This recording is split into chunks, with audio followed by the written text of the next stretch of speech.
അപ്പോൾ നമുക്ക് വളരെ ഈസി ആയിട്ടുള്ള അതേസമയം ടേസ്റ്റി ആയിട്ടുള്ള ദാൽ ഫ്രൈ ഉണ്ടാക്കിയാലോ. അതിന് വേണ്ടിയിട്ട് ഒരു കുക്കർ എടുക്കുക. അതിലോട്ട് നമുക്ക് 3/4 കപ്പ് തൂവരപ്പരിപ്പ് ഞാനിവിടെ വെള്ളത്തിലിട്ട് വെച്ചിട്ടുണ്ടായിരുന്നു 20 മിനിറ്റ്. പരിപ്പ് നമുക്ക് ഇതിലോട്ട് ഇട്ട് കൊടുക്കാം. അതിലോട്ട് അല്പം ഉപ്പ് ചേർത്ത് കൊടുക്കാം. ഒരു 1/4 ടീസ്പൂണോളം മഞ്ഞൾപ്പൊടി ചേർത്ത് കൊടുക്കാം. ഒരു ഗ്ലാസ്സോളം വെള്ളം ഒഴിച്ച് കൊടുക്കാം. മിക്സ് ചെയ്യാം. നമുക്കിതൊന്ന് ലോ ഫ്ലെയിമിൽ ഒരു വിസിൽ, അതിനുശേഷം ഓഫ് ചെയ്തിടാം കേട്ടോ. ഇതിലെ പ്രഷറൊക്കെ കംപ്ലീറ്റ് പോയിട്ടുണ്ട്. ഒരു വിസിൽ വന്ന് ഓഫ് ചെയ്തിട്ടുണ്ടായിരുന്നു. നമുക്ക് തുറന്ന് നോക്കാം. ഇതാ നന്നായി കുക്കായിട്ടുണ്ട്.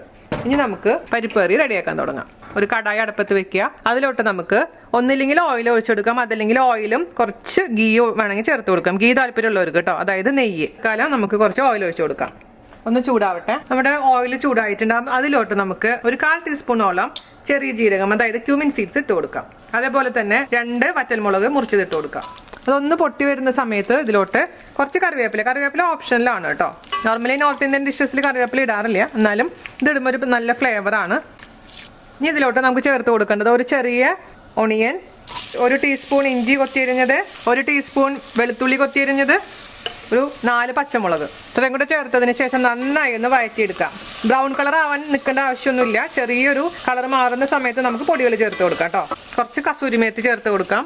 സവാള എല്ലാം ചെറുതായി വാടിയിട്ടുണ്ട്. ഇനി ഇതിലോട്ട് നമുക്ക് മുളക് പൊടി ചേർത്ത് കൊടുക്കാം. 1/2 ടീസ്പൂൺ മുളക് പൊടി നന്നായിട്ടൊന്ന് വാട്ടി എടുക്കാം, പച്ചമണം മാറുന്ന വരെ. അതിലോട്ട് നമുക്ക് ഒരു നുള്ളു കായത്തിന്റെ പൊടി ചേർത്ത് കൊടുക്കാം. ഇതിന്റെ പച്ചമണൊക്കെ നന്നായി മാറിയിട്ടുണ്ട്. ഇതിലോട്ട് നമുക്ക് ഒരു ചെറിയ തക്കാളി ചേർത്ത് കൊടുക്കാം. ഒരല്പം മാത്രം വെള്ളം ഒഴിച്ചതിന് ശേഷം അടച്ചു വെച്ചിട്ട് ഈ തക്കാളി നന്നായി കുക്ക് ചെയ്തെടുക്കാം.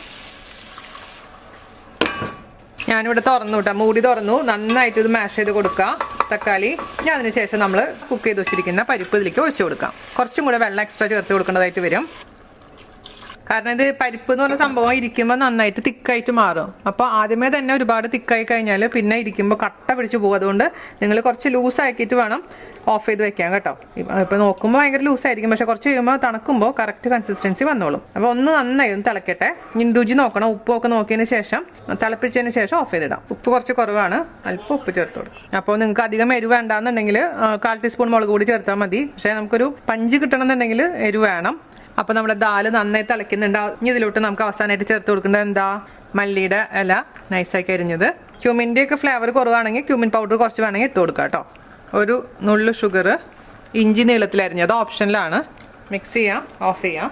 തണുക്കുമ്പോൾ കറക്റ്റ് കൺസിസ്റ്റൻസി ആയിക്കോളും കേട്ടോ. ഒരു നുള്ളും കൂടെ കസൂരി മേത്തി. അപ്പോൾ അവസാനം വേണമെങ്കിൽ നമുക്ക് ഒരു തുള്ളി മാത്രം നെയ്യ് ചേർത്ത് കൊടുക്കാം. ഇത് നമുക്ക് ഈവൻ ചോറിൻ്റെ കൂടെ നല്ല കോമ്പിനേഷനാണ്.